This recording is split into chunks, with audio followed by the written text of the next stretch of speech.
Міне қыздар, келесі видео, бұл үшінші видео. Алдағы екі видеоны астындағы сілтеме бойынша көре аласыздар.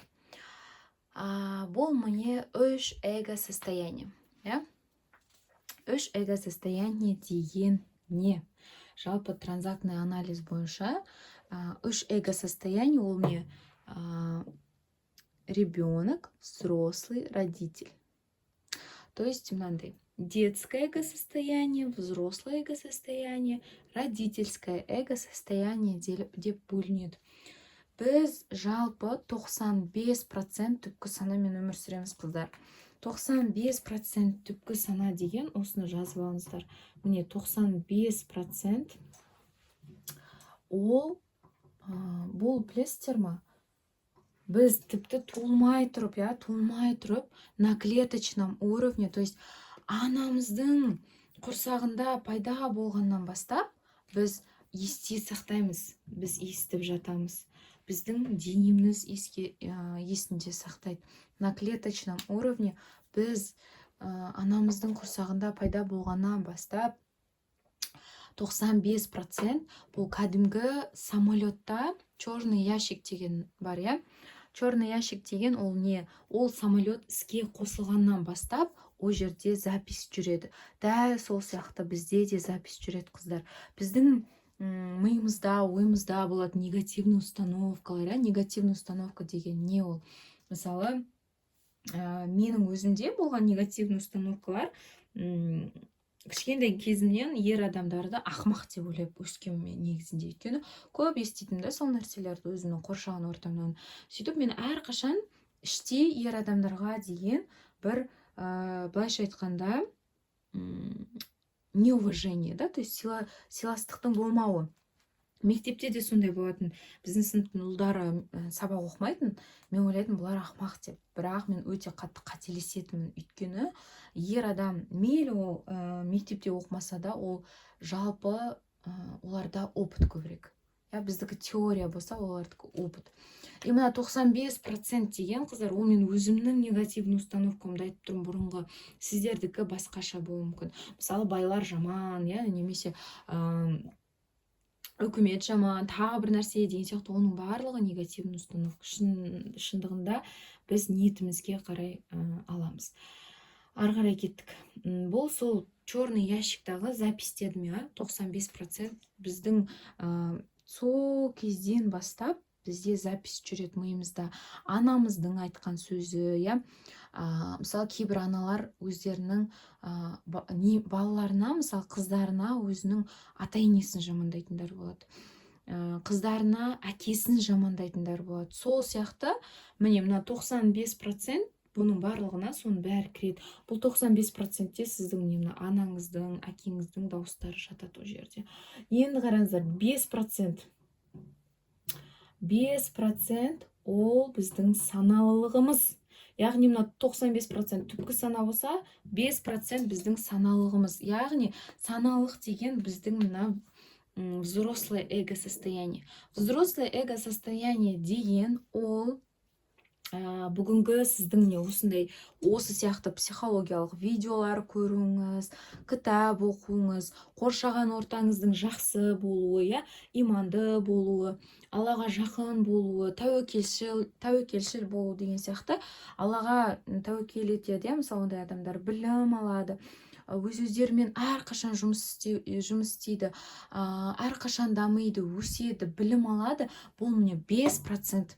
Сонда, қыздар, мына 95% көлемі бойынша үлкен ғой. Біз осы, былайша айтқанда, 95%-ке қайта-қайта кіріп кетеміз. Сол үшін орысша айтқанда жить в осознанности. Жить в осознанности деген әрқашан саналықта өмір сүру, саналы өмір сүру. Бір қиындық келді ма? Мысалы, қиындық келгенде 95%-те өмір сүретін қыздар, жалпы адамдар айтады, ой, құдайым, не жаздым саған деп, мысалы, бұрын ата-аналарымыз мысалы сондай нәрсе істейтін, өйткені біздің қоғам, біздің ата-анамыз, апа-атамыз, жалпы бізден бұрынғы буын, олардың заманында Аллаға сену деген нәрсе болмаған. Олар өте қиын кезде өмір сүрді. Шын мәнінде олар өте қиын кезде өмір сүрді. Оларда Аллаға сену деген, Аллаға иман ету, Алладан сұрау, Алладан ғана күту деген нәрсе болмаған. Сондықтан мысалы проблема келді ма, олар қайғыра бастайды. Ой, Құдай-ау, не жаздым саған, неге олай болып жатыр деген сияқты кіріп кетеді, сондай проблеманың ішіне кіріп, бұған кіргеннен кейін мүлдем төмен түседі да. Сол үшін сіздер мына 95%-ке кіріп кетпеңіздер. Анаңыздың, әкеңіздің даусымен, олардың айтқан сіздің миыңызда жатталып қалған сөздеріне кіріп кетпеңіздер. Міндетті түрде саналықты қосасыздар. Менің басыма сынақ келіп жатыр. Неге? Не себепті мен басыма сынақ келіп жатыр? Қандай жағдай, мен не істеуім керек? Мен қалай амал етуім керек? Бұл ситуациядан қалай шығам? Әрине, сіз бірінші кезекте, мен бірінші видеода айтып кеттім, жүрегіңізді емдейсіз. Жүрегіңізді емдейсіз, қыздар. Мына жерде видеоның астында ссылка бар, сол сілтемемен өтіп, жүрек емдеудің әдіс тәсілін көресіздер. Одан кейін не істейсіздер? Жүректеріңізді емдейсіздер, Алладан дұға тілейсіздер, жол көрсетуін тілейсіздер. Алланың қалауымен Аллах тағала сіздерге жолды көрсетеді. Сол кезде, былайша айтқанда, тормоздарыңызды ұстатпай, то есть тормозить етпей, қорқып, шайтан аузы білақ ой салады. Ой, керек емес, істемей қой. Мүмкін болмай қалады, мүмкін сен істемей қаласың деген сияқты. Мысалы, сен босқа жетістікке жетпейсің. Негативный установкалар арқылы шайтан аузы білақ ой салады ғой, сонда айтады да, сен босқа жетпейсің, ол жаққа керек емес, істемей қой, одан да тыныш қана отыра бер деген сияқты ой салады. Сол кезде сіздер мына саналықты қосасыздар. Алып жатқан білімдеріңіз, қоршаған ортаңыз, сіздің қоршаған ортаңыз әрдайым өзіңіз сияқты дамушы орта болу аса маңызды. Өйткені өсетін, дамитын орта болмаса, өзіңізге екі есе қиын болады. Сіз өзіңізді әрең алып жүрген кезде, плюс сондай ортамен дос болсаңыз, өздерін әрең алып жүрген адамдармен дос болсаңыз, сіз минусқа кетесіз. Сіз кәдімгідей минус болады сізде. Ал егер сіз керісінше дамушы, өзін қолға алған, әрдайым білім үстінде болатын ортамен жүрсеңіз, сіз плюс боласыз. Яғни сіз өсесіз. Сіз Аллаға жақындайсыз, Алладан көбірек дұға тілейсіз, тәуекел етесіз. Шын мәнінде мұсылман адам өте бай болу керек. Неге? Неге мұсылман адам бай болу керек? Өйткені бірінші кезекте мұсылман адам Алланың разылығын бірінші орынға қоятын адам. Мұсылман адам ол бай болу керек, өйткені ол садақасын беретін адам, зекетін беретін адам. Мұсылман адам бай болса, ол ата-анасына, туған туысқанына, ата-енесіне, қайын жұртына кім бар, жалпы барлығына, қоғамға, бүкіл еліне, жеріне көмектесетін адам, бүкіл мұсылман қауымына көмектесетін адам. Сондықтан, қыздар, 95%-ке кіріп кетпей, 5% саналы өмір сүруге тырысыңыздар. Енді міне қараңыздар, 3 түрлі эго состояние. 3 түрлі эго состояние. Біріншісі детское эго-состояние. Детское эго-состояние отвечает за чувства.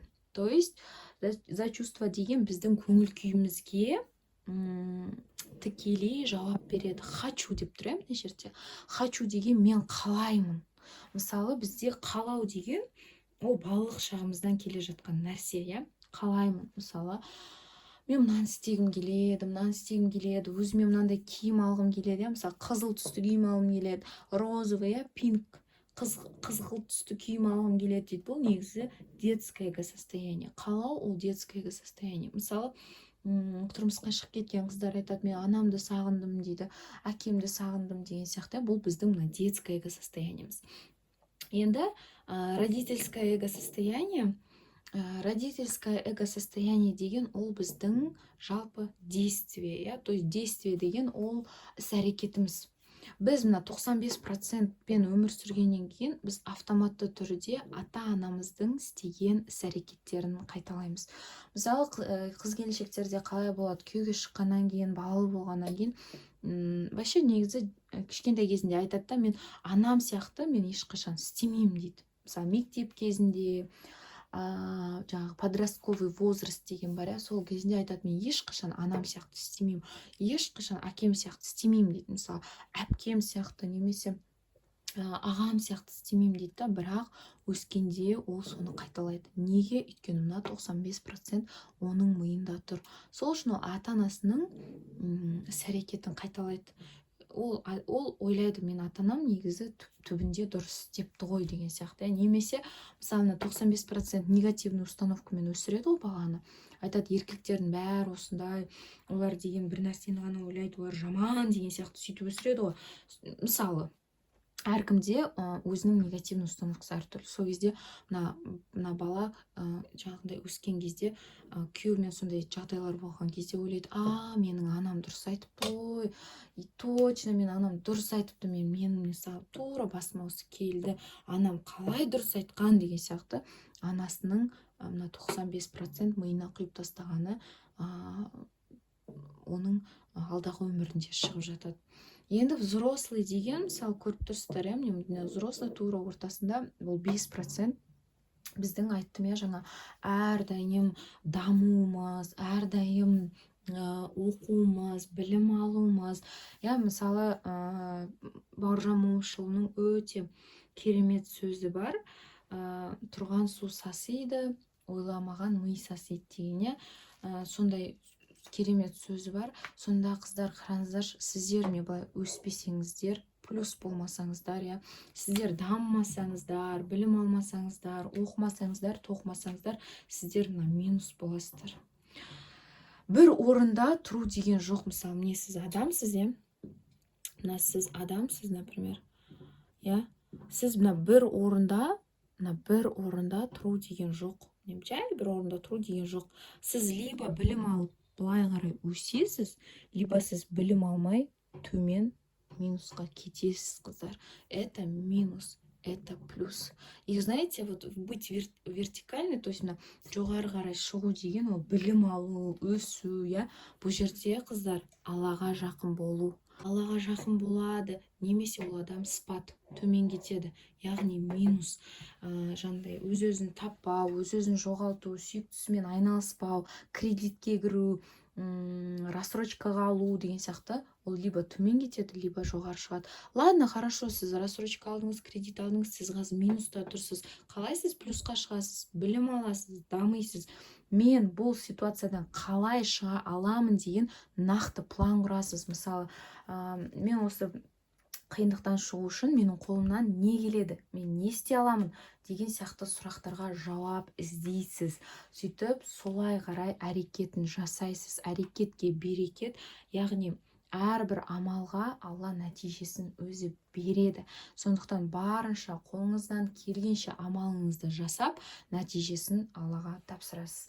Енді қыздар, бұл жерде, мысалы мен айттым жаңа, детское эго-состояние, взрослое эго-состояние және родительское эго-состояние.